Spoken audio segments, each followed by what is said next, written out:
정영돈의 제목 없음 TV 티치미 오늘의 선생님입니다. 생명공학의 우리 김웅빈 선생님 반갑습니다. 반갑습니다. 반갑습니다, 선생님. 아유, 이렇게 직접 뵈니까 더 멋지네요. 제가 선생님 나오는 걸 많이 봤어요. 그러셨어요? 예, 벌거벗은 벌거벗은 선생님. 세계사. 벌거벗은 선생님은 좀 이상하지 않나요? 예. 왜냐면 벌거벗은 세계사 같은 경우 그 저희 제목 없음 TV의 그 숙주 프로그램이라고 할까요? 숙주. 거기에서 저희가 선생님들 다 뽑아오거든요. 그럼 여기는 기생. 예, 기생하고 있습니다. 예. 생명공학. 생물학. 생명공학이 생물학입니까? 생명과학, 생명공학. 예. 좀 다르죠. 생명과학은 왜 얘네가 왜 이러지? 생명이란 무엇이지? 이 현상이 어떻게 된 거지? 기본적인 그런 거에도 관심이 있다면 네. 생명공학은 우리가 아는 생명과학 그 지식을 가지고 어떻게 하면 좀 더 우리가 인간에게 더 필요한 이롭고. 거를 예를 들어 뭐 질병 치료라든지 새로운 뭐 친환경 소재라든지 그런 거를 개발하는 데 중점을 두는. 그러면 선생님은 생명공학적. 저는 생명과학 쪽이죠. 생명과학 쪽입니까? 네. 선생님이 안 계시면 생물공학도 없는 거네요? 그럼 생물과학이 짱이네요? 아마 오늘 전체적으로 이런 식으로 진행이 될 겁니다. 네, 조금 난처하네요. 자, 그러면 미생물만 38년째라고 그러는데 미생물은 또 뭡니까? 생물이 아닌 거예요? 저도 질문해도 되죠? 예, 그럼요. 예, 동물 아시죠? 동물 알죠? 식물도 아실 거고 식물 많이 있네요. 여기. 식물도 알고요. 예, 그거 빼고 남는 거 다 미생물. 늘 엄청 미생물과 함께 하시면서 도움을 받고 사시는데. 세균, 그렇죠. 박테리아, 세균, 예, 곰팡이, 바이러스. 야. 그러면 오늘 요 미생물 하나 미생물도 서운한 거 하나 또 추가해 줘야죠. 이거 힌트 좀. 적조, 녹조. 플랑크톤. 그건 어떤 생물 이름이라기보다는요, 물에 자기 힘으로 헤엄치지 못하고 떠서 다니는 애들을 다 플랑크톤이라고 불러요. 위생물도 있고요, 작은 갑각류도 있고요. 그 중에 이제 광합성한 애들 중에 미세 조류, 적조, 녹조 일으키는 얘네도 미생물이죠. 녹조 이거 이렇게 바닷물 이렇게 초록색으로 이렇게 하는 거잖아요. 예. 그거 무슨 미역줄거리나 매생이 이런 것처럼 생겼던데. 이 참 대단하신데 사실 이거 미역, 매생이 이런 것도요. 예. 미생물 교과서에서는 예. 미생물로 취급을 해요. 말이 안 되죠. 큰데 눈에 보이는데. 이게 어떻게 되는 거냐면 미역 보세요. 걔 물에서 꺼내놓으면 푹 쓰러지죠. 뿌리, 줄기, 잎의 분화가 안 돼 있어요. 그러면 그냥 하나예요? 그냥 여러 광합성하는 세포들이 꽉 뭉쳐져 있는데 식물은 뿌리, 줄기, 잎이 딱 구분돼 있잖아요. 얘는 이 뿌리처럼 보이는 게 있을 수 있는데 시장 가서 이 미역 사면은 그렇죠. 내가 뿌리가 아니고 부착기. 이렇게 돌에 부착만 하는 거지 원래 식물의 뿌리는 양분을 빨아들이죠. 그렇죠. 어머, 진짜? 그래서 그럼 미역도 미생물이에요? 크게 보면은 이 미역 같은 아이들은 이제 식물학 교과서에 가면 이제 이 원시적인 식물로 간주도 하는데 이 경계에 있는 아이들인데 사실 저는 개인적으로는 그럼 거대의 조류는 다루지 않고 미세조류, 단세포 아이들은 다루죠. 이런 아이템 뺏기는 거 되게 박사님 입장에서는 다 소중한 내 아이들인데 식물학과에 뺏겨도 되는 겁니까?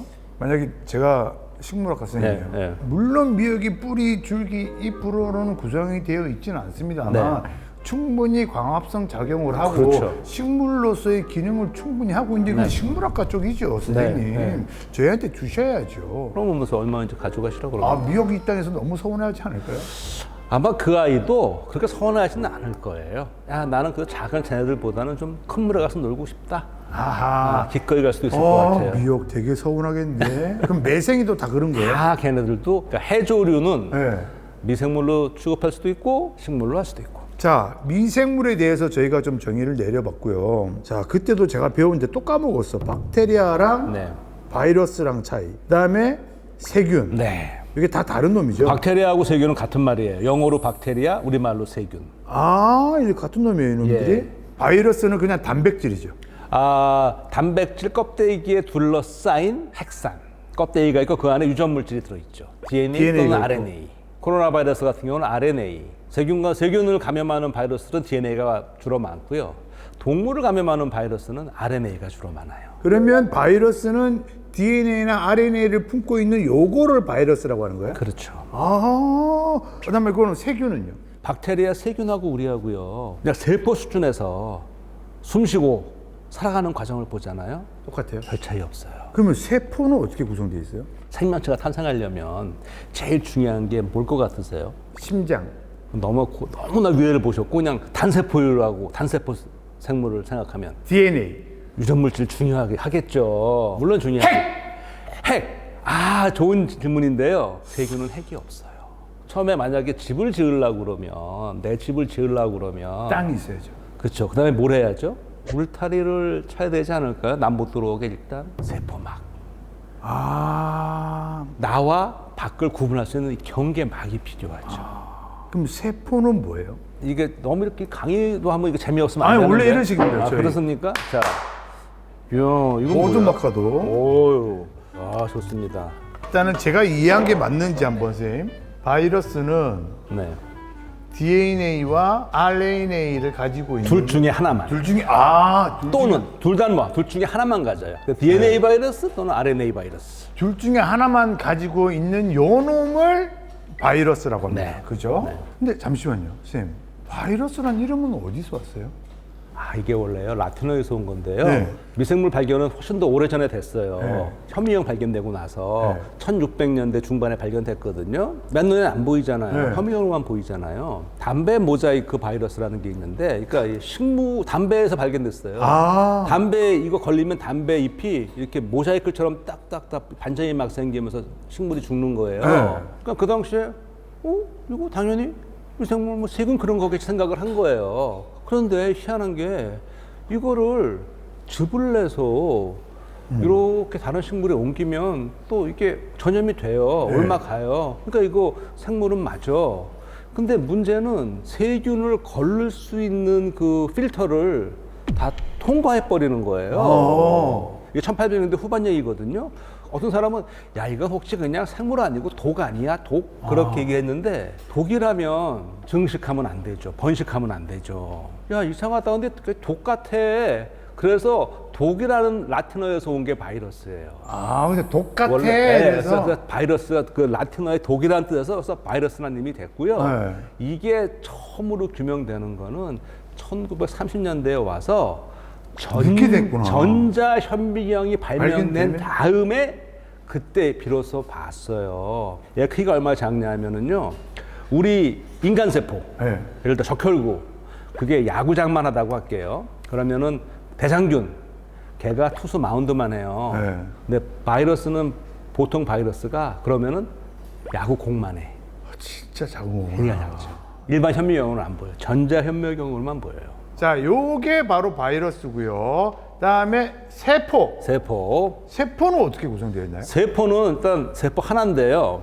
또 세포라는 말의 어원도 네. 처음에 저거를 이제 관찰한 사람이 영국 사람인데 현미경으로 코르크를 먼저 봤어요. 코르크 마개 아시죠? 예, 그 와인. 예, 거. 예. 예. 그렇게 딱 보니까 현미경이 이렇게 방처럼 막 이렇게 있는 거예요. 방들이 많아, 작은 방들이. 네. 그래서 작은 방처럼 보이는데, 근데 그때 이 사람 속에 뭐가 떠올랐냐면은, 야, 이건 마치 수도사들이 들어와서 기도하는 그 작은 방처럼 보인다. 근데 그 수도사들이 하는 방 이름이 셀라야, 셀라. 셀라에서 A 띄고, 이거 셀이라고 하자. 셀! 그래서 셀이 된 거, 세포가 된 거예요. 아하! 세균은 그럼 어떻게 구성되어 있나요? 아주 간단해요. 네. 아까 생명체 얘기할 때 핵 뭐 이런 말씀 하셨잖아요. 핵 안에 원래 DNA 들어있거든요. 우리 핵은.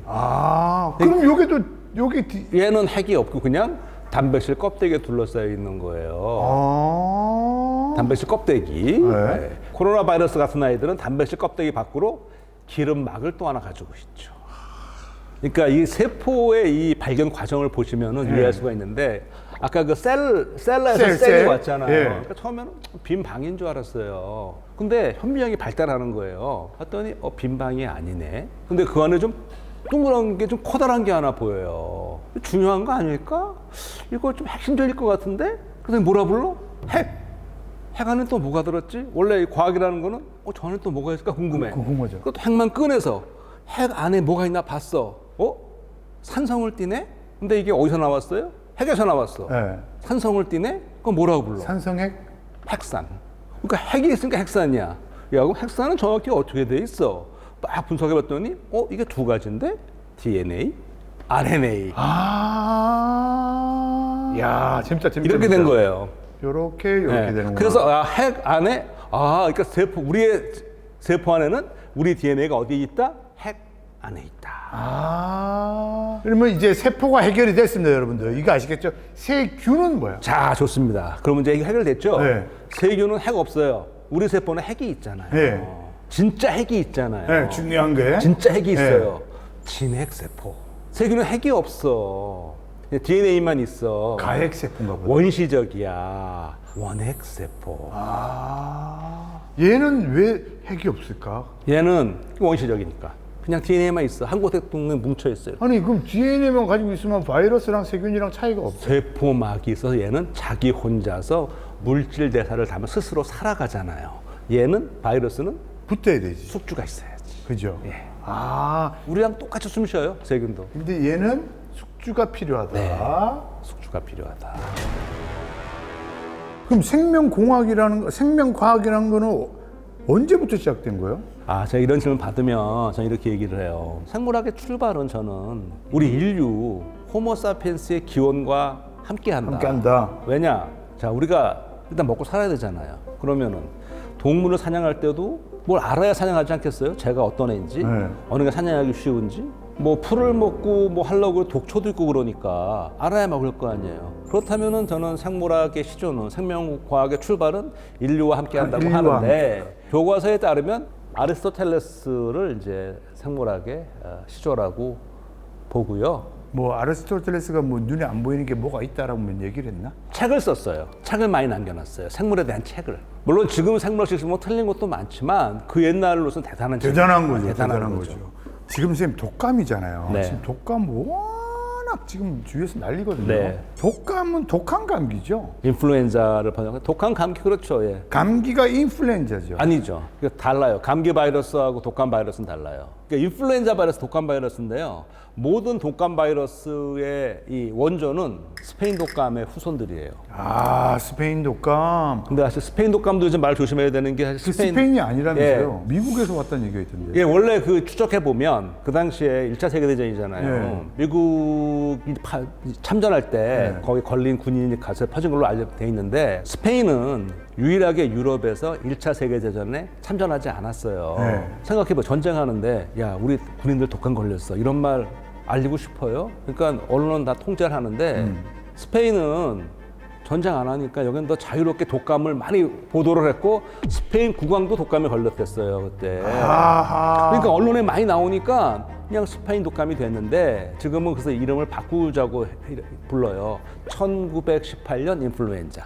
이게 인플루엔자. 네, 인플루엔자. 이게 독감. 스페인 독감 이전에는 독감이 없었어요? 큰 저런 그 대팬데믹이 있었기 때문에 저 때부터 이거 독감 된 건데 그 전에 없었느냐?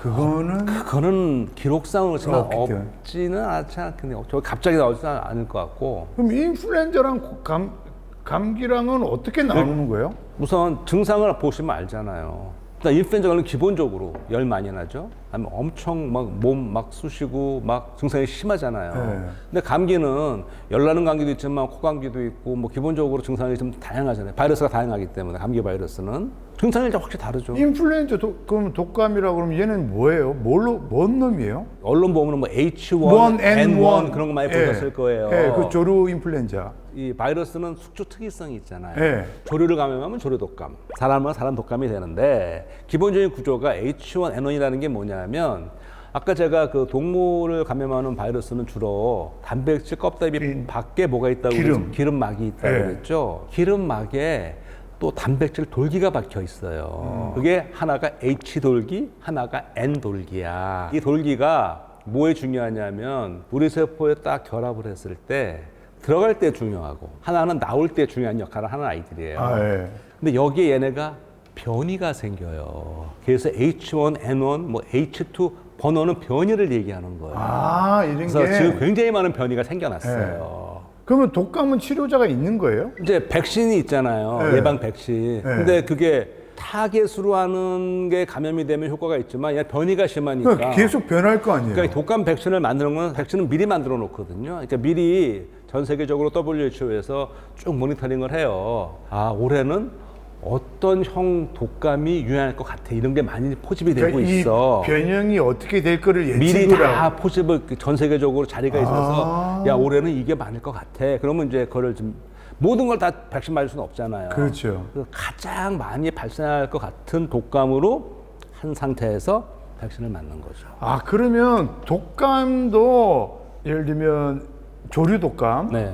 얘네들은 뭐 이렇게 번호가 있겠네요. 또 마찬가지죠. 번호가 그다음에 있죠. 또 무슨 독감이 있을까요? 뭐 돼지. 돼지 독감도 돼지 있어요. 독감도 있죠. 메르스는 뭐예요? 그건 나타 독감. 메르스는 코로나 계열이에요. 코로나 바이러스예요. 사스, 메르스는 코로나 계열이에요. 감기는 뭐예요? 감기 바이러스. 감기 바이러스는 코로나 바이러스도 감기 바이러스고요. 에볼라는요? 에볼라는 다른 바이러스예요. 아, 다르고? 그건 감기 바이러스 아니에요. 아니 그러면 대표적인 게 H1N1. 거기에 대한 변형이 많아요. 많은 것들이 이제 독감, 인플루엔자고 코로나라는 놈이 중심이 돼서 된 게 감기의 일종들이거든요. 요즘 문제가 되는 우리가 코로나19는 사스, 메르스 그 계열로 새로 나온 변이가 코로나19가 그러니까 감기는 일단 코로나 바이러스가 기본적으로 깔리는 거네요. 그러니까 다른 바이러스가 원래 코로나보다는 다른 감기 바이러스가 더 많았는데 요즘에 이제 코로나가 저렇게 많아졌죠. 변이는 왜 생기는 거예요? 그것도 좀 좋은 질문인데요. 우리가 타자를 치잖아요. 잘 치세요? 타자? 저는 한 400타, 오타 안 나와요? 오타 나오죠. 오타. 그러니까 아무리 잘 쳐도 오타 안 나올 수가 없잖아요. 네. 유전 물질을 이제 증식하려면 유전 물질을 2배로 늘려야 되잖아요. 근데 이게 유전 물질을 복제하는 게 마치 우리가 이 복사기로 복사하는 것처럼 하는 게 아니고요. 타자 치는 거 똑같은 원리예요. 다 타자를 쳐야 돼요. 하나하나 다 쳐야 되는데 여기도 오타가 발생해요. 사실 오타 생기는 게 더 좋아질 확률은 별로 없잖아요. 아니 근데 그 정도 오차는 사람 면역력으로 어떻게 좀 커버가 안 되나요? 근데 이제 바이러스가 워낙 증식이 빠르다 보니 대부분 이 돌연변이 생기면 우리가 돌연변이라고 그래. 그 오타가 돌연변이에요. 그런 돌연변이를 갖고 있는 생물은 돌연변이 체. 왜 오타가 생길 거예요? 그냥 다 맞을 것 같은데 그냥. DNA 유전 물질을 복제할 때 거기에 관여하는 효소가 똑같아요. 아무리 우리가 잘 치는 이 타자수도 오타가 있는 것처럼 저 효소도 어쩔 수 없이 실수를 범합니다. 사스는 어디서 오는 거죠, 선생님? 코로나 바이러스. 코로나 바이러스가 어디를 거쳐서 오는 거죠? 메르스는 낙타를 거쳐서 온다고 그랬잖아요. 이거 자연에서 어디서 오는 거냐고요? 네. 보통 코로나 바이러스의 보통 출발들은 주로 이제 그 박쥐? 박쥐부터 시작이 돼서 그런 게 많죠. 박쥐에 사는 바이러스가 한 200종이 넘어요. 네. 굉장히 많은 바이러스 갖고 있어요. 근데 박쥐는 별 문제가 없어요. 왜? 갖고만 있을 뿐이야. 여러 가지 거기에 대한 이제 그 설명이 있는데요. 첫 박쥐는 하늘을 날잖아요. 네. 포유류잖아요. 네. 그러니까 하늘을 나니까 어때요? 에너지가 많이 필요해요. 네. 그러니까 굉장히 에너지가 약간 체온이 높아요. 그래서 포유류 치고는. 그러니까 이게 열이 높기 때문에 보통 우리가 왜 바이러스 감염되면 열 나고 그럴 때가 많잖아요. 그렇죠. 열은 일종의 우리 몸의 방어 작용이거든요. 네. 또 하나는 이제 박쥐는 이게 있는 것 같아요. 장이 굉장히 길이가 짧아요. 네. 육상 사는 생물들은 우리는 한번 딱 먹고 하루 종일 있으면서 쭉 약물을 뽑아 쓰면서 한번 딱 우리 보통 배설하고 말지만 네. 박쥐는 그렇게 못 하늘 날아야 되기 때문에 짧아서 먹고 아주 빠르게 배설을 하다 보니 어떤 일이 벌어지냐면 모든 일이 다 그렇죠. 시간을 많이 좀 꼼꼼하게 이렇게 나쁜 거 안 좋은 거 잘 하면서 받아들일 텐데 시간은 없고 받아들여야 되고 그러니까 약간 좀 성글게 받아들이다 보니 창자를 통과할 때 창자에서 안으로 들어가는 이 통과 과정에 얘는 좀 성글어. 그래서 좀 이런 밖에 있는 미생물이 쉽게 안으로 잘 들어와. 그러니까 오랫동안 얘네 면역계는 얘를 같이 접하면서 서로 간에 내고를 본 것 같아요. 그래서 그냥 많이 가지고 있는 거예요. 근데 어떻게 낙타에서 이렇게 바이러스가 생겼을까? 생긴 게 걔도 어디서 왔겠죠. 아, 얘는 그냥 브로커 역할을 한 그렇게 거고. 오는 거죠. 아. 그래서 왜 우리가 늘 말하는 게 그런 서식지 파괴나 우리가 너무 인간 근데 침범하지 말자는 게 네. 이렇게 자꾸 들어오게 되니까 우리가 아까 인수 공통 감염병이 전체 감염병이 한 70% 되는 이유는 우리가 신석기 시대부터 목축을 시작하면서 그때 많은 게 넘어왔어요. 동물에서 사람으로. 아, 수렵 채집할 때는 없었는데? 그때는 덜 했죠. 네.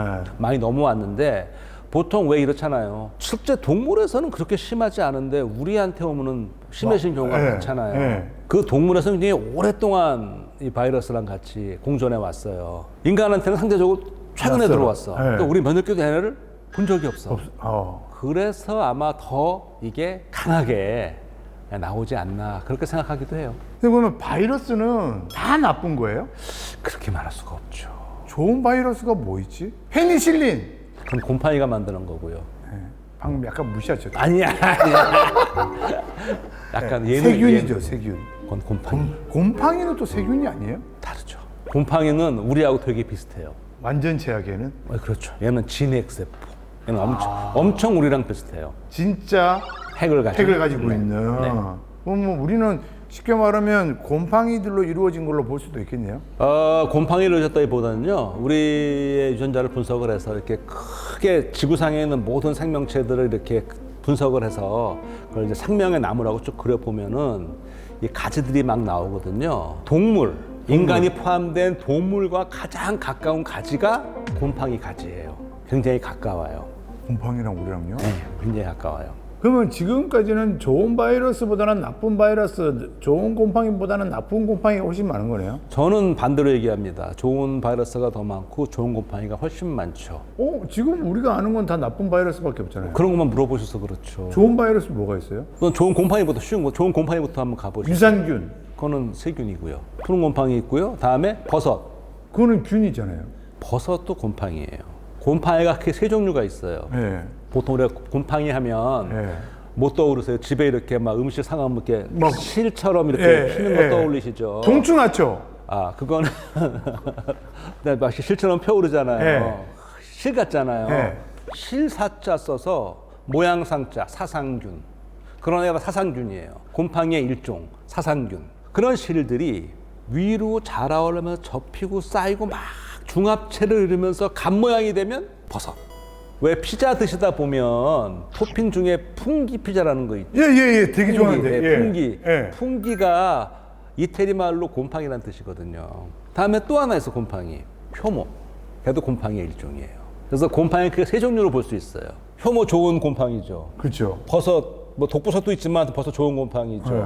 사상균 가운데 푸른 곰팡이 사상균이거든요. 그거 하나만 좋은 거잖아요. 근데 왜 균이 붙어요? 그러니까 이게 번역을 하면서 균자부터 저도 가끔 그런 게 억울할 때가 있어요. 미생물은 다 균으로 끝나니까 네. 일단 어감이 별로 안 좋아요. 좋은 균들도 많은데. 그러니까요. 네. 유산균도 균으로 끝나. 대장균도 균으로 끝나. 다 균으로 끝나서 이미지가 안 좋은데 전체 미생물 가운데 우리한테 유익하거나 별 지장 없는 애들이 대부분이고요. 병을 일으키는 거는 극히 일부인데 우리가 거기에 하도 관심을 갖고 보다 보니 그것만 보여서 그렇죠.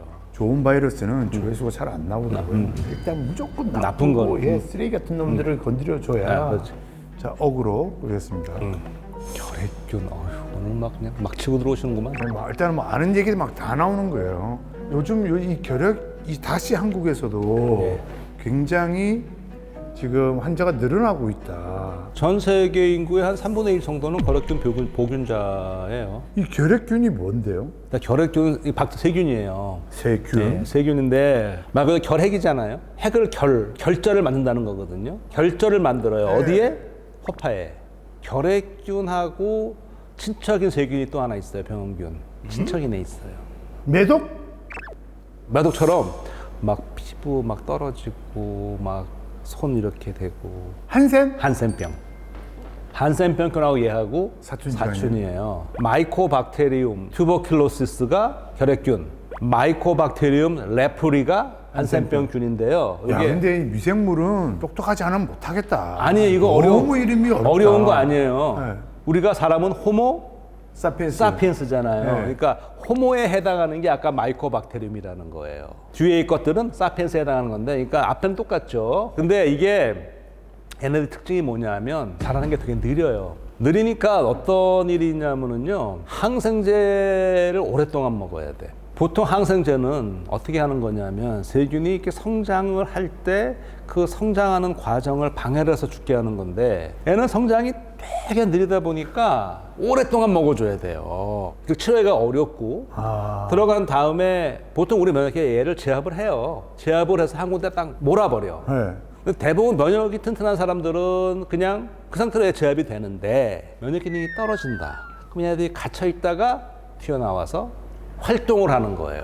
면역이 튼튼한 사람들은 괜찮아요. 이 면역이 뭐예요, 선생님? 한마디로 얘기하라고 그러면은요, 우리 인간 기준으로 면역계는 일종의 햇슬, 네. 성 같은 거예요. 한센병, 뭐 결핵균 모든 침입자가 못 들어오게 막으면 게 제일 중요하잖아요. 그렇죠. 그럼 못 들어오게 막으려면 어떻게 하면 될까요? 이 성이 튼튼해야죠. 튼튼해야죠. 네. 네. 요 튼튼한 놈이 뭔데요? 피부. 우리 피부가 얼마나 튼튼해요? 이런 놈들이 다 일로 뚫고 들어오는 거예요? 못 들어오죠. 피부가 멀쩡하면 못 들어오죠. 그러니까 어떻게 돼요? 상처가 난다거나. 아니면 이 호흡기 이쪽 호흡기로 들어와도 거기서 덮여 있는데, 그 점막 다 덮여 있는데 거기 약해질 때 들어오는 거예요. 일단 피부. 겨울철에 여기 건조하지 않게 하는 게 이런 성벽을 잘 관리하라는 얘기예요. 그 다음에 안에 또 내부에도 근데 또 하나가 있어. 밖에 피부만 있는 게 아니야. 여기에 우리 동맹군이 있어요. 동맹군이 있어요, 우리 몸에. 털, 점, 얘네는 동맹군이니까 우리 세포가 아니야. 근육, 뼈, 제 전공하는 거. 제 전공. 균, 미생물. 수많은 미생물이 있죠. 아, 피부 밑에. 피부 위에. 우리는 표면은 다 미생물로 덮여 있어요. 아, 피부 위에 지금 미생물들이 엄청 얼마나 많냐면 침 그냥 차숟갈로 한 숟갈 이렇게 하잖아요. 한 5억 마리 미생물 헤엄치고 있어요, 거기서. 그러면 사모님이랑 키스 안 한 지 꽤 오래되셨겠네요? 그러진 않아요. 아, 진짜로 처음 알았어. 요 피부 바깥에서 일단은 얘네 입속, 창자 속 다 온통 미생물이에요. 그러니까 일단은 1차적으로 이 피부를 가장 두꺼운 놈을 못 뚫고 들어오게끔 얘네들이 먼저 선방을 치고 있군요. 자기네 집이잖아. 누가 들어와? 못 들어오게 일단 막아주죠. 그게 면역이구나. 이거 진짜 보고 싶다. 이거 찍어서 확대하면 안 보일라나요? 사진으로 한 게 사진으로 한 이런 식으로 지금 이렇게 게. 그림으로 보여주는데 이 얼굴이 이렇게 보일 거예요. 근데 얼굴만 그런 게 아니고 다 그렇단 거예요. 그러면 샤워하는 건 별로 안 좋겠다. 근데 샤워해도요, 얘네가 또 다시 또 회복되죠. 아, 피부에서도 이렇게 자꾸 자라는 거예요? 우리가 피부가 매끈한 게 아니라 여기 보면 자세히 여기도 이 아래 골도 많고 얘네가 많은 곳에 들어가 있어서 이거 싹 없애는 거는 불가능해요. 아, 그 빡빡빡빡 새신사분이 막 해도 다 완전히 없애면 안 돼. 얘는 우리 몸의 일부예요. 그게 방어막이니까. 그러니까 세포 수로 따지면은 우리 인간 세포보다 훨씬 더 많아요. 근데 만약 그걸 뚫고 들어왔다. 옛날 그 영화 보면은 성이 있고 성 벽 둘레에 뭐 만들어놨죠. 해자. 예. 우리 몸에도 해자가 있죠. 혈액. 아, 혈액도 그런 놈들이 다 막아줘요? 혈액 안에 뭐가 있어요? 헤모글로빈. 백혈구. 헤모글로빈도 있죠. 다 틀려오네. 그래, 백혈구가 맞아요. 이게 싸우르잖아요. 걔네들이 어떻게 되죠? 침입자들을 다 잡아먹죠. 예. 그러니까 일종의 해자에 있는 악어 같은 애들이지. 삼중 방어를 뚫고 들어온 바이러스 놈은 균은 진짜 독한 놈들이네. 근데 여기까지 뚫고 들어왔어. 네. 그러면 이제 그 다음에 뭐 어떻게 해야 되느냐? 항체가 나서야죠. 나가 싸우는 애, 기억하는 애도 있어. 이번에 어떤 놈이 들어온 건지를 기억했다가 나중에 똑같은 놈 들어오면 탁 하게. 더 잘 싸우게. 그게 전체가 다 우리 면역 면역 체계거든요. 근데 중요한 거, 면역의 첫 번째는 일단 우리 방어잖아요. 나와 남을 구분하는 게 되게 중요해요. 침입자가 왜 들어왔어? 저거 남이야? 남이네. 해로워? 얼마나 해로워? 거기에 맞게 딱 처리해야 되거든요. 그런데 면역계라는 거는 무조건 공격만 하면은 사실 피곤합니다. 우리가 사회 살아가면서 무조건 다 사람을 다 배척하고 일하면 그렇죠, 없잖아요. 네. 아, 선생님 표현 좋습니다. 그렇잖아요. 네. 근데 면역도 마찬가지예요. 나와 남을 먼저 구분해야 돼. 그다음에 얼마나 해로운 거에 알아서 맞춰서 해야 되는데 그다 해롭지 않아. 근데 너무 과잉 반응을 해. 알러지. 또 하나, 더 힘든 건데 내 거를 공격해버리면 자가 면역 있죠. 그래서 면역은 아니 왜 내 거를 공격하지? 이제 이것도 여러 가지 이제 아직 밝혀지진 않아요. 가설은 있어요. 어떤 가설이 있냐면은요. 1980년대에 영국의 한 의사 선생님이 논문을 하나 냈어요. 70년대인가 논문을 냈어요. 네. 17,000 몇 명의 그 사람을 대상으로 어떤 경우에 이 아토피나 알레르기가 많은지를 쭉 봤어요. 네. 상대적으로 형제가 많은 집안일수록 좀 덜하더라. 아, 덜하더라. 어렸을 때 우리가 면역계가 이렇게 태어났을 때 누구나 다 이거 유전적으로 타고납니다. 네. 네. 근데 태어날 때는 면역계가 아마추어야. 그렇지. 그러니까 교육과 훈련을 받아야 되는데 그걸 누가 하느냐? 주변에서 서서히 많은 미생물을 접하면서 얘가 아 이거는 괜찮은 애구나, 이거는 친구구나 하는 걸 익혀 나가는 게 그렇게 우리 면역계를 훈련하고 교육하는 걸 누가 하느냐? 주변에 미생물이 해주는 거다. 자연스럽게. 상대적으로 식구가 많은 집은 애들이 많으니까 부모들이 다양한 뭐 그렇죠. 미생물들이 있겠고 하고 그런 게 영향이 있는 것 같다라고 얘기를 했어요. 아 근데 그럴 수 있겠다. 근데 이게 조심해야 되는 게 이 양반의 논문 제목에는 위생이라는 말이 딱 제목이 한 번밖에 안 나와요. 일반 대중에게는 위생 가설이라는 이름으로 퍼지면서 오해 소지가 큰 거지. 마치 조금 더러운 게 더 좋다. 그렇게 된 것처럼 돼버린 거예요. 아. 근데 이제 80년대로 오면서 어떻게 되냐면 이제 이게 가설 이름이 바뀌어. 오랜 친구 가설. 영어 이름도 Old Friends Hypothesis예요. 우리의 면역계는 어떻게 지금까지 다듬어져 왔을까요? 인류의 긴 역사를 보면. 그러니까 인류 호모사피엔스의 역사가 뭐 교과서에 20만 년, 네. 최근에는 뭐 30만 년 올라오고 그러는데 신석기가 1만 년 전이에요. 그러면 19만 년은 뭐가 되죠? 구석기 시대죠. 네. 우리가 어떻게 살았죠? 수렵채집하고 네, 뭐 그렇죠. 네, 바깥에서 네. 자고 동굴에서 자고. 그렇죠. 네. 좋게 말해서 수렵채집으로 자연에 사는 거지 좀 반대로 나쁘게 얘기하면 거의 그냥 동물이죠. 동물처럼 살았다는 얘기잖아요. 수많은 미생물을 만났을 거예요. 근데 우리가 건재하잖아요. 얘네들을 만나면서 야, 얘가 좋은 애, 나쁜 애, 잘 됐다는 얘기예요. 자, 그런데 요즘 우리가 이렇게 막 사는 거 100년? 100년도 채 안 돼요. 인류 역사에서 99.9% 시간을 많은 미생물들을 막 만나면서 면역계가 왔던 거예요. 갑자기 깨끗하게 태어나서 쫙 하면서 어떻게 되느냐, 이제 우리 면역계가 미생물들을 접할 일이 별로 못 없어졌구나. 만나. 네. 얘네가 누구야? 오래된 친구야. 아. 몸은 구석기인이에요. 네. 갖고 현대를 살아가는데 면역계는 원래 어떻게 맞춤형이 된 거냐? 너 태어나면 이놈을 다 만날 거야. 근데 어느 날 순간 갑자기 이게 탁 단절이 됐어. 네. 그래서 안 만나. 어렸을 때 못 만나. 그러니까 오랜 친구를 못 만나. 그러다가 이제 컸어. 활동하면서 많이 만나게 돼 갑자기. 근데 면역계가 애를 본 적이 없어. 여전히 아마추어야.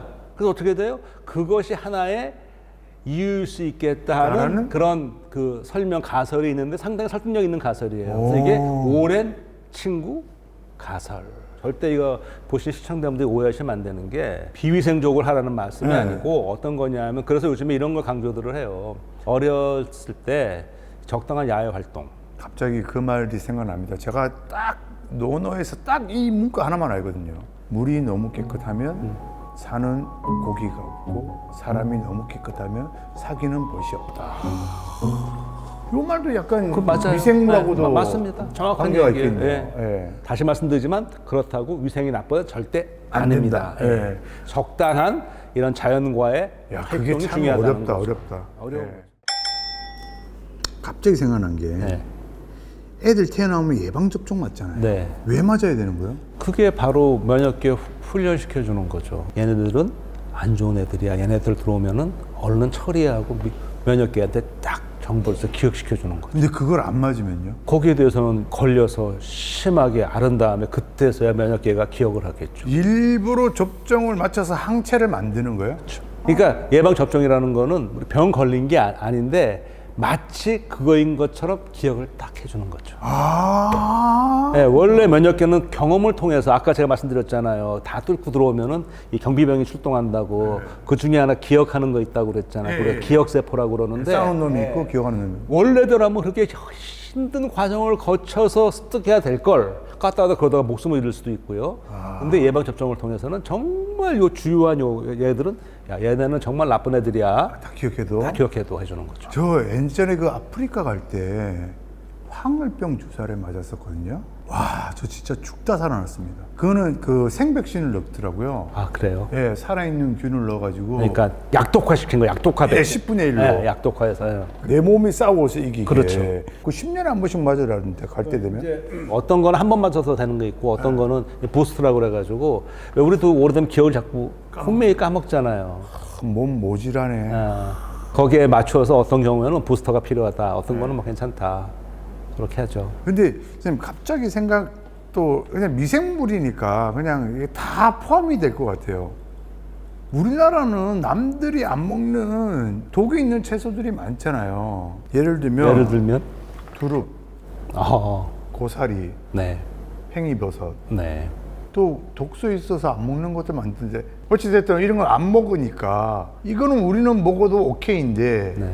외국인들이 먹으면 문제가 되나요? 일단 팽이버섯은 곰팡이니까 채소가 아니니까 제외한다고 치고 고사리는 독이 있죠. 그냥 먹으면. 근데 우리는 고사리 그냥 먹지 않죠. 삶아서 말리거나 다 처리를 하잖아요. 그러니까 그 과정에서 해독이 다 된 상태로 먹으니까 이미 그걸 다 알았던 거죠. 독이 있다는 거. 독을 제거하고 먹잖아요. 그 우리 선조들은 그걸 어떻게 알았을까? 참 신기하죠. 근데 저런 우리가 먹는 그런 그 여러 가지 채소들이 있잖아요. 네. 굉장히 중요한 게요. 우리 몸은 나만 인간 세포만 있는 게 아니고 수많은 미생물이 있잖아요. 그렇죠. 예.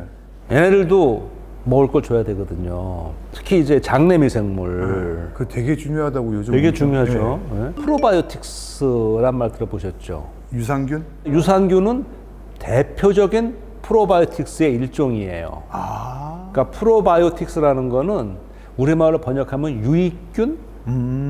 그래서 정의를 하게 되면은 살아있는 미생물로서 적당량 먹었을 때 우리 몸 건강에 도움을 줄 수 있는 이렇게 유익균 프로바이오틱스고요. 우리 장 속은 유익균만 있는 게 아니죠. 우리 사회도 좋은 사람만 있는 거는 그렇죠. 아니잖아요. 늘 거기서 이제 이런 세력 간의 이런 다툼이 있을 거예요. 파벌 싸움이 있을 심하겠죠. 거예요. 근데 우리가 장이 건강하다는 것은 유익균이 전체를 그렇게 딱 잡고 있다는 거죠. 전세가 역전이 되면 이제 문제가 생겨요. 얘네는 뭘 먹고 사는 거냐? 우리 음식. 그렇죠. 네. 유익균의 먹이가 되는 거. 그걸 뭐라고 부르느냐? 프리바이오틱스. 자, 그러면서 제가 또 질문 하나 드려보겠습니다. 유익균의 먹이가 되려면은 첫 번째 조건이 뭐가 돼야 될까요? 역대 가장 지금 질문이 많으신 선생님. 유익균 뭐라고 했어요? 유익균의 먹이가 되려면 우리가 먹는 음식 가운데 어떤 조건이 하나 있어야 될 거예요. 왜냐하면 유익균은 저 장속 멀리가 있으니까. 소화가 잘 돼야겠네. 소화가 잘 돼야 돼. 잘 되면 안 되죠. 소화가 잘 되면은 우리가 다 소화해서 우리가 다 흡수해 버리잖아요. 장이 다 먹으니까 우리가 다 흡수해 버리잖아요. 우리는 소화를 못 하고 가야지. 유익균이 소화를 하게끔. 걔네가 먹을 수 있게끔. 대표적인 게 뭐가 있느냐? 소화 못하는 거. 우리가 왜 다이어트 할 때 많이 먹으라고 그러는 거. 닭가슴살? 고구마? 고구마도 그렇고 채소 많이 먹으라고 그러죠. 예. 거기에 주성분은 뭐가 많죠? 엽록소. 엽록소. 잠시만. 섬유질. 섬유질. 섬유질은 우리가 소화를 못해요. 섬유질이 뭔데요? 식물을 이루는 주 성분이죠. 셀룰로즈. 질기죠. 섬유질을 많이 먹어야 되는 거야. 왜냐하면 섬유질은 장 속에 있는 미생물들이 먹고 우리 몸에 좋은 것들을 또 만들어줘요. 섬유를 먹으면 안 되죠. 섬을 먹으면 안 되죠.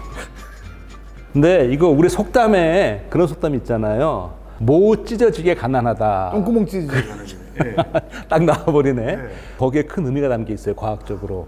그렇겠네. 그렇죠. 먹을 게 없으니까 채소나 국은 구황장 찌개나 막 배고파서 먹었어. 뿌리 식물 먹으니까 배는 부른데 소화가 안 되니까 나오니까 얘가 찢어. 되게 과학적이잖아. 굉장히 과학적인 속담이에요. 그럼 말 나온 김에 어그로 끌어야 되니까 섬유질이 가장 많은 채소. 잎사귀 채소 당연히 많고요. 뿌리 채소, 케일이라든지 상추, 뭐 배추, 무청, 뿌리 무에도 많고요. 섬유질. 그리고 꼭 섬유질 아니더라도 또 이게 좋은 게 하나 있어요. 이눌린이라고 해서 이눌린. 이눌린이라는 거는 저거는 섬유질이 아니고 일종의 그 당분인데 어디에 많으냐 이눌린이 마탕, 이눌린이 많은 게 더덕, 도라지, 칡, 뭐 이런 거. 양파 아, 이런 데 이눌린 많아요. 근데 이눌린은 가공하면 달달해져요. 요 양파 볶으면 달달해지죠. 그 이눌린이 이제 더 달달해지는 거야. 와, 진짜 신기하다. 그러니까 희한하게 유익균들은 상대적으로 저런 걸 좀 좋아하고요. 안 좋은 아이들은 상대적으로 이 기름진 걸 좀 좋아하는 성향이 있어요. 예. 그러니까 우리가 항상 먹을 때 이 생각하시면 될 것 같아. 밥 먹을 때 나만 생각하지 말고 얘들도 좀 먹여줘야지. 그러니까 그렇게 따지면 진짜 우리나라의 그 쌈 문화가 되게 현명한. 굉장히 좋은 거죠. 장 건강을 위해서는 요 정도는 좀 알아두시면 좋을 것 같아요. 예. 이번에는 이 좋은 거 하나 했으니까 선생님이 내 진짜 이 미생물학 하면서 내가 진짜 공부하면 공부할수록 이 바이러스 이거는 진짜 인간한테는 진짜 개쓰레기다 진짜 이거는. 저 이렇게 이해할게요. 쓰레기 같은 거를 가장 치명적인.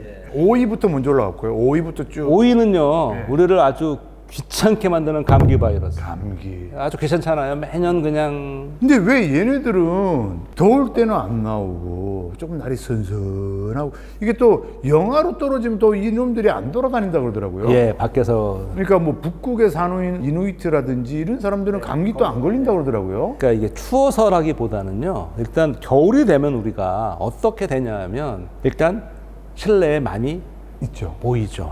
환기도 잘 안 되죠. 안 하죠. 네, 안 하죠. 그러니까 누구 한 명 있으면 공기적으로 전파되기 전파되기 환경이 되고요. 첫 번째. 두 번째가 호흡기도 다 점막으로 다 돼 있거든요. 적창에. 피부도 방어를 하지만 점막도 거기에 들어오면 딱 트랩이 됐다. 잡아주는 거거든요. 근데 이게 건조해서 마르면 손상이 되잖아요. 네. 그러니까 겨울이 됐을 때는 바이러스 활동도 활동이지만 우리의 몸이 얘네가 우리 몸에 들어오기 좋은 환경이구나. 그러면 어떻게 하면 한 번씩 환기도 하시고 그렇게 할 수밖에 없는 거죠. 그러면 마스크 쓰고 자는 건 좋은 거예요? 그거는 사실 의사 선생님께 여쭤봤는데 마스크를 쓰면 여러 가지가 있는 게 호흡에 또 좀 힘들 수 있으니까. 감기 바이러스는 자면서 막을지 몰라도 본인 입냄새에. 입냄새는 왜 나는 거예요? 그건 사실 주범은 미생물인데요. 야, 미생물은 뭐 없는 데가 아까 없네. 입술에 미생물 되게 많다고 그랬잖아요. 우리가 보통 발효, 부패 네. 이런 말 많이 쓰죠. 네. 차이가 뭐예요? 발효는 좋은 균, 네. 에 의해서 유익한 균이 많이 자라는 거고, 부패는 그 나쁜 균이라고 할 수 있나 그게? 하여튼 뭐 다 사라지게 하는 거잖아요. 이제 정말 정확히 잡으셨는데 우리 기준으로 했을 때 우리한테 이로우면 우리가 그 변화를 발효라고 부르고요. 우리한테 해로우면 부패라고 부르는데 미생물 입장에서는 똑같아요. 다 자기 그냥 먹고 살려고 분해한 것 뿐이에요. 자, 근데 이런 말이 있습니다. 흐르는 물은 썩지 않는다. 흐르는 물은 왜 안 썩을까요? 썩을 시간이 없는 거죠. 썩을 시간이 흐르는 물은 산소가 잘 공급이 되니까. 네. 미생물 똑같아요, 우리하고. 산소가 있어야 돼요? 그럼요. 산소가 있어야 어떻게 해요? 숨을 쉬어요. 그러니까 여기 흐르는 물에 먹을 게 있어. 산소가 있으면은 다 먹고 뭐를 내나요? 이산화탄소와 하면은 물을 내놓는다고요. 이산화탄소는 냄새가 없어요. 우리 깼을 때는 보통 냄새 별로 안 나잖아요. 그런데 대부분의 세균은 산소가 없어도 살아요. 산소가 없어도 숨을 쉬어요. 산소로 숨을 쉬면 마지막 물하고 이산화탄소가 나오는데 네. 산소가 없으면 이산화탄소가 아니고 중간에 좀 덜 분해된 그런 물질이 나오는데 그게 이제 악취가 나는 게 많아요. 그러니까 밤에 잘 때 역시 다 했어요. 입 안에 산소가 많은 것 같지만은요. 네. 사실 우리 잇몸 사이사이에는 산소가 없는 지역이 많아요. 왜? 거기에 있는 물질을 얘네가 다 먹어 치우느라고 산소를 다 고갈됐어요. 그 구석구석에 산소가 없는 곳에서 어떤 일이 벌어져요? 산소 없이 얘네가 숨을 쉬면서 이제 부패가 일어나서 냄새가 자는 동안에 많이 나는 거예요. 선생님 진짜 피곤하시겠어요. 왜요? 안 보이는 것까지 다 알고 계시니까 키스도 못해, 뽀뽀도 못할 것 같고 호구도 못할 것 같고. 아니에요. 제가 미생물을 공부하는 가장 큰 이유가 뭔지 아세요? 키스하려고요? 안 보여서. 아, 저걸 알고 나를 알아야지. 안 보이는 게 매력적이잖아요. 근데 안 보이는데 이렇게 많은 일을 하잖아요. 그래서 이제 4위는 이제 독감, 인플루엔자. 왜냐하면 얘는 너무 치명적이니까. 네. 근데 독감으로 스페인 독감으로도 한번 방송하셨던 것 같은데 이 당시 한 몇 명 정도가 거의 몇 천만 단위였을 거예요. 그러니까 이 1차 세계대전 그보다 훨씬 더 많은 사람이 전사자보다 훨씬 많아요. 스페인 독감으로 죽은 사람이 많아요? 예, 훨씬 많아요. 아, 제가 그거는 봤거든요. 우리나라에서도 스페인 독감이 발견됐다라는 그때 일제 강점기인데요. 우리나라에서도 들어왔죠. 이게 쭉 타고 들어왔죠. 1차 세계대전이면 1914년에 시작해서 18년까지 했으니까요. 일본이 참전을 해서 승전국이 됐네요. 또 일본인가? 아니 이렇게 쭉 타고 중국에서 쭉 들어왔어요. 우리나라 알라스카까지 올라갔어요. 그 추운 높이까지요? 야, 진짜 독한 놈이야. 근데 어떻게 없어질 수 있지 그게? 그때 백신이 있었어요? 없었죠. 근데 어떻게 그때는 없어져요? 제가 바이러스인지도 몰랐어요. 왜냐하면 1918년은 아직 우리가 바이러스 존재를 모를 때예요. 근데 어떻게 이게 없어졌어요? 그건 이제 미스테리인데 네. 원래 이 바이러스라는 거는 한번 붐 하고 나면 사라져 버리거든요. 아니 그래도 이게 계속 이렇게 전파되고 어느 순간 없어졌죠. 우리나라까지 왔을 거 아니에요. 네, 그러고 없어졌어요. 울릉도, 독도 이렇게 왔을 거 아니에요. 제주도 어떻게 없어질 수가 있냐고. 그러니까 정확히 그거를 참 알기가 어려운데요. 그때 우리가 뭐 지금처럼 막 이렇게 격려하고 그런 것도 아닌데 그러니까요. 그냥 없어졌어요. 네. 그 저거 제가 저 바이러스의 존재를 몰랐다고 그랬잖아요. 그 당시에.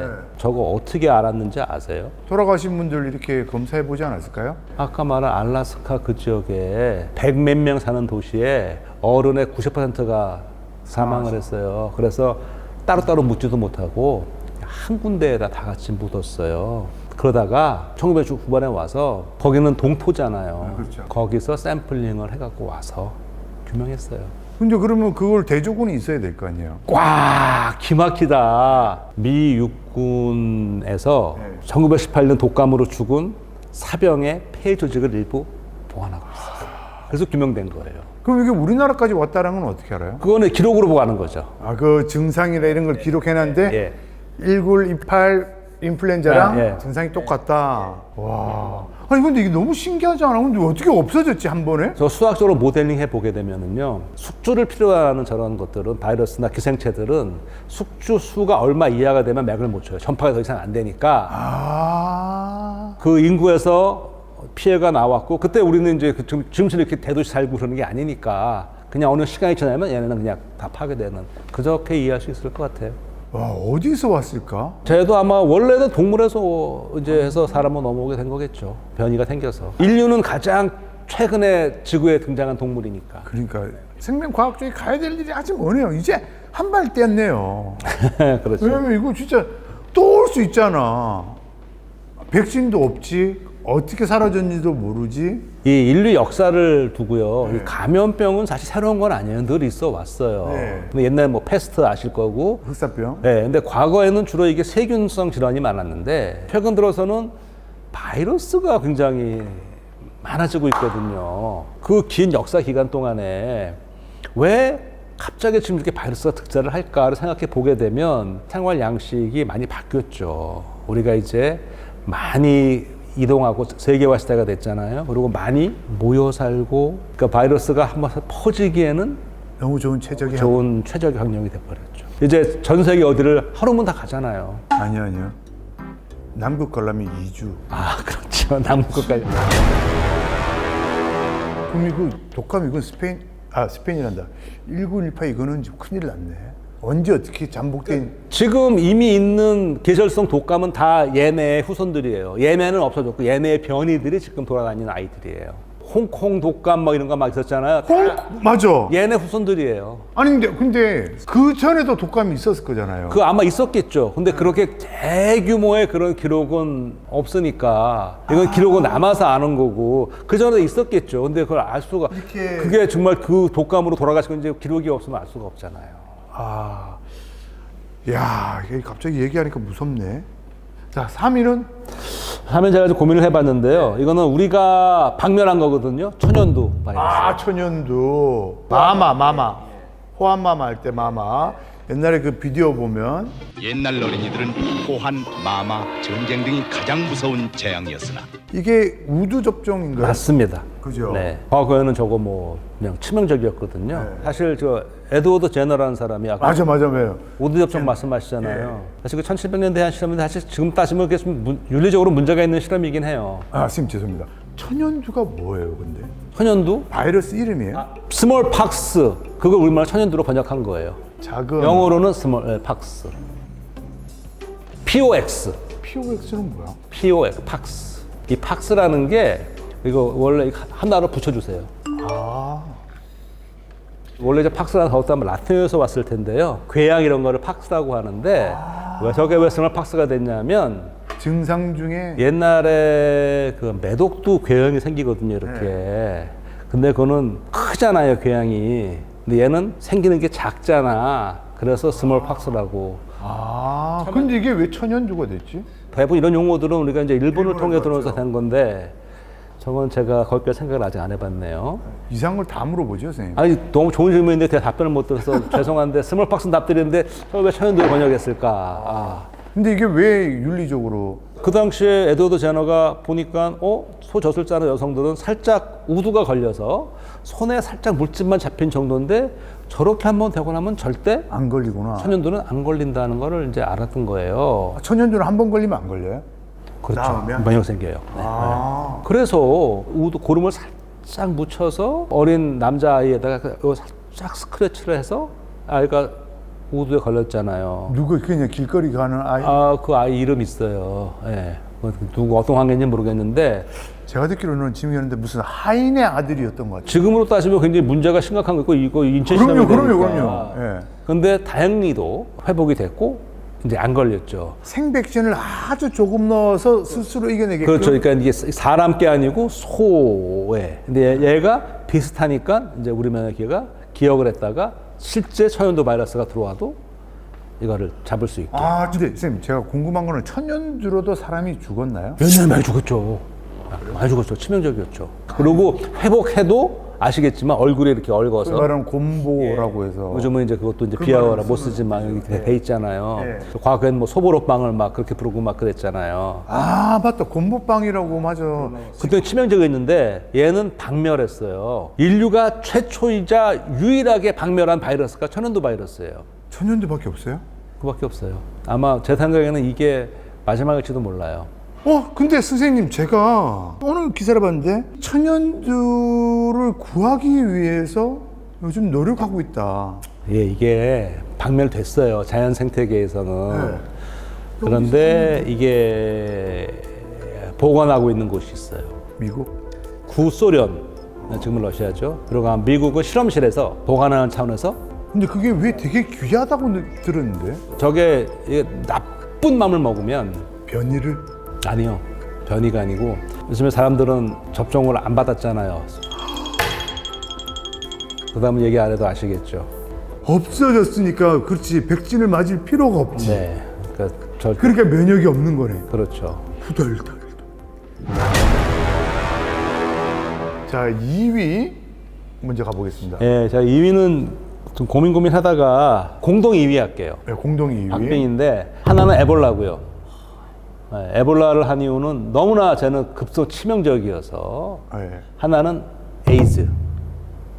에볼라는 많이 들어봤어요. 네. 서아프리카 쪽에서. 아프리카 저 에볼라가 강 이름이에요. 에볼라 강. 아. 에볼라 강. 네. 과거에는 새로운 미생물을 이렇게 처음 분리하면 그 지명을 붙이는 게 일종의 관례였어요. 네. 근데 지금은 그렇게 하지 말라고 그래요. 그러면 지역이 이상해지니까. 그렇지. 지금 그래서 코로나19 이렇게 붙이는 거예요. 에볼라 바이러스는 아까 이 5위에 있는 감기 바이러스와는 정반대야. 쟤는 좀 미련하다고 그럴까? 급성으로 들어가면 사람이 그냥 막 다 내 피 나와서 그냥 금방 죽게 되거든요. 근데 쟤는 자연에서의 숙주가 과일 박쥐가 갖고 있어. 근데 과일 박쥐는 괜찮아요. 박쥐 얘네들 진짜 웃긴다. 근데 박쥐는요 되게 이로운 아이들이에요. 박쥐 종류가 되게 많은데 흡혈박쥐는 뭐 단 4종인가 밖에 없을 거예요. 그 많은 박쥐 종 중에. 박쥐들이 제일 많이 먹는 게 뭘 먹느냐? 한 거의 뭐 3분의 1? 한 절반 정도가 곤충을 먹죠. 박쥐가 엄청난 해충을 다 먹어주는 거예요, 밤에 나와서. 그리고 과일박쥐처럼 애들이 꽃꿀 먹고 수분도 해주고 굉장히 중요한 역할을 많이 하는데 이렇게 막 날라주고. 네, 과일박쥐 보면 되게 나름 귀엽게 생겼어요. 잠시만요. 선생님. 과일 박쥐 한 번만 찾아봐도 되겠어요? 나름 귀여워요. 정말 귀여워요.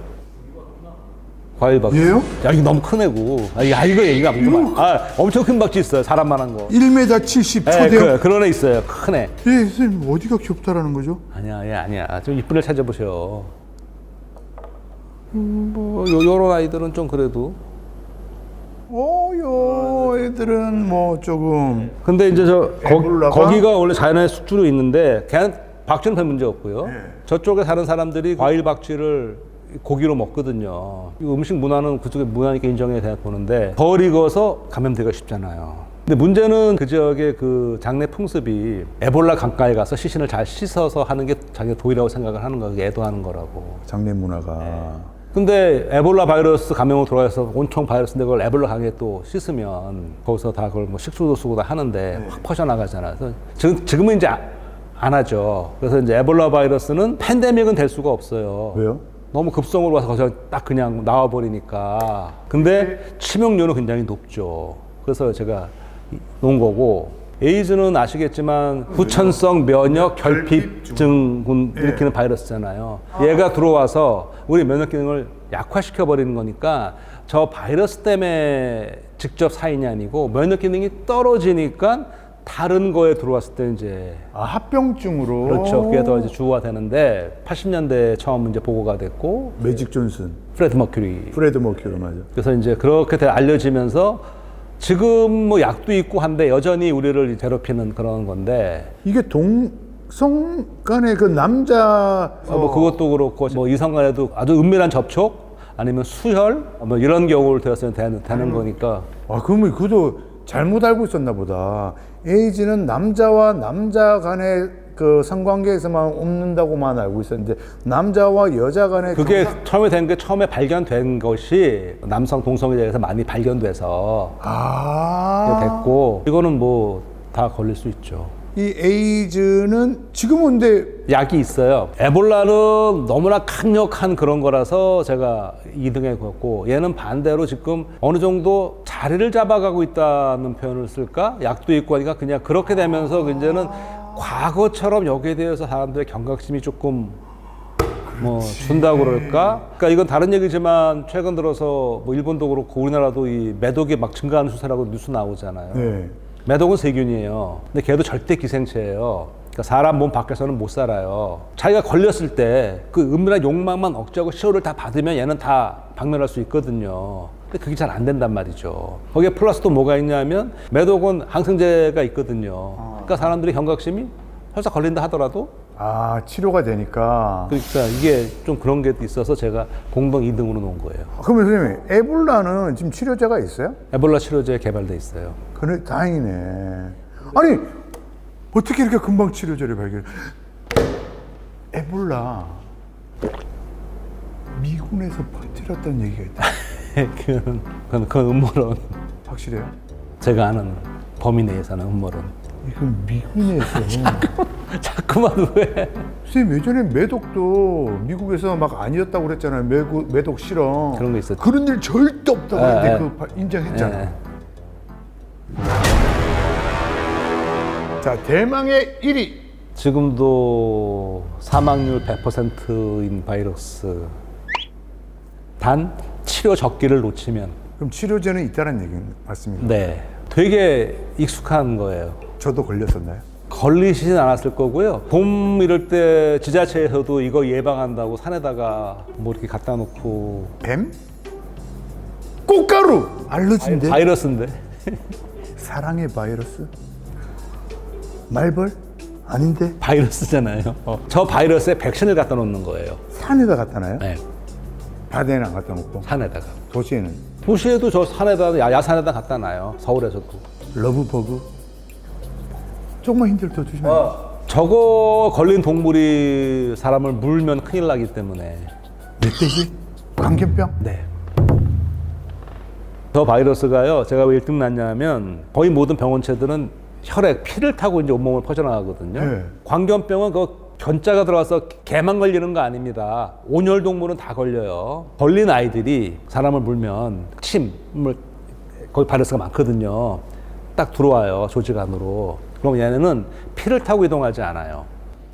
처음에 물리고 나면 이제 증상 별로 없죠. 뭐 잠깐 거의 약간 좀 욱신욱신한다 지나고 나면은 증상 없어요. 그냥 물린 것처럼. 그냥 물렸네. 근데 얘는 그때부터 굉장히 천천히 신경을 타고 이동하기 시작해요.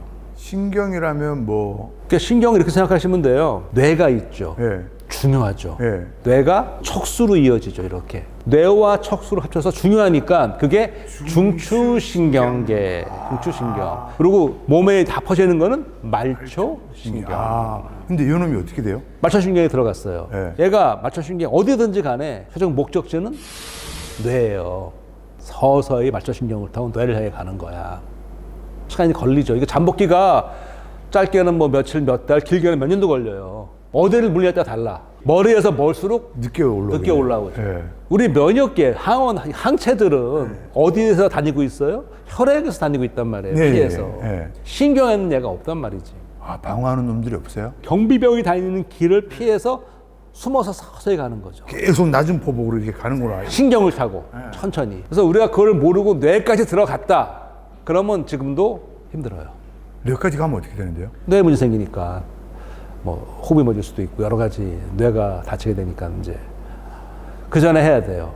얘는 워낙 느리기 때문에 물린 다음에 백신을 맞아도 방어할 수 있어요. 아. 짐승한테 물렸다. 무엇이든지 간에 그 항온동물 그러면은 즉시 병원에 가서 내가 그 동물에 물렸다. 그것만 안 놓치면 돼요. 근데 왜 뇌까지 가면 그 뒤로는 치료자가 안 되는 거예요? 뇌는 워낙 그 중요한 곳이기 때문에요. 그러니까 블러드 브레인 베리어.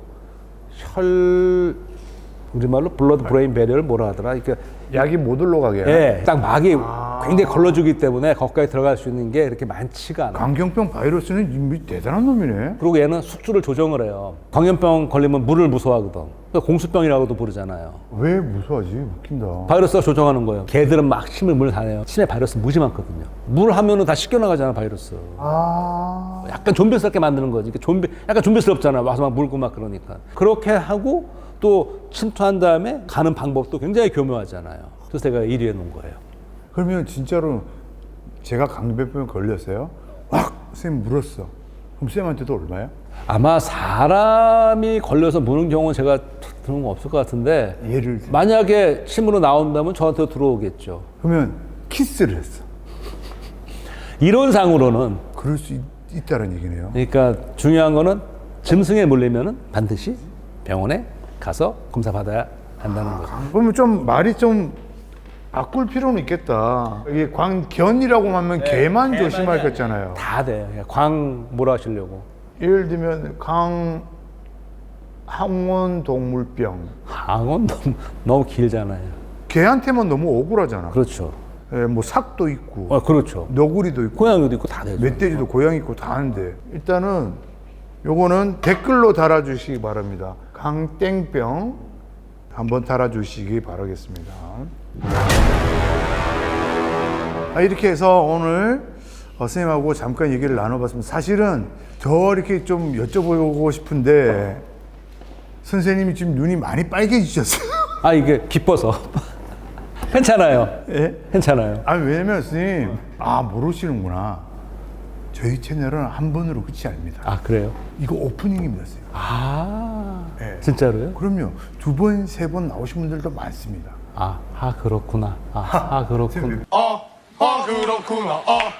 그렇구나. 정확하게 제가 다시 한번 말씀드립니다. 네. 아직 선생님 얼마나 많습니까? 꿀 같은 바이러스, 개쓰레기 같은 역대급 세균, 사람을 구하는 바이러스도 있어요. 그런 것들이 쭉 이제 이 카테고리 하나인 겁니다. 왜냐면 독감이나 천연두나 에볼라나 이 광땡병도 전부 다 기승전 스토리가 있을 거잖아요. 네.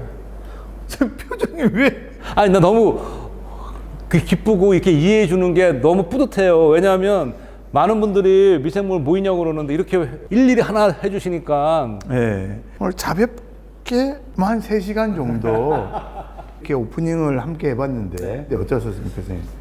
사실 처음에 올 때 정말로 그냥 아무것도 없다고 해서 긴장 반 기대 반 왔는데 재밌게 이끌어서 감사하고 너무 재밌었고요. 그리고 끝에 이게 이제 오프닝이라 그러니까 저도 꼭 드리고 싶은 말씀이 미생물을 저는 어떻게 부르냐면은 결국 작을 미자거든요. 하찮다는 작은 미생물, 하찮은 미생물. 미생물은 아름다운 미생물로 보이기도 해요. 아름다운 미생물 얘기 그리고 맛있는 미생물도 있습니다. 구독자 여러분들, 김웅빈 선생님 스스로 또 나오겠다라는 이렇게 아름다운 마무리가 어디 있습니까? 지금까지 정인돈의 제목 없음 TV 티치미 감사합니다, 선생님. 고맙습니다. 아이고 고맙습니다. 선생님 정말 감사합니다.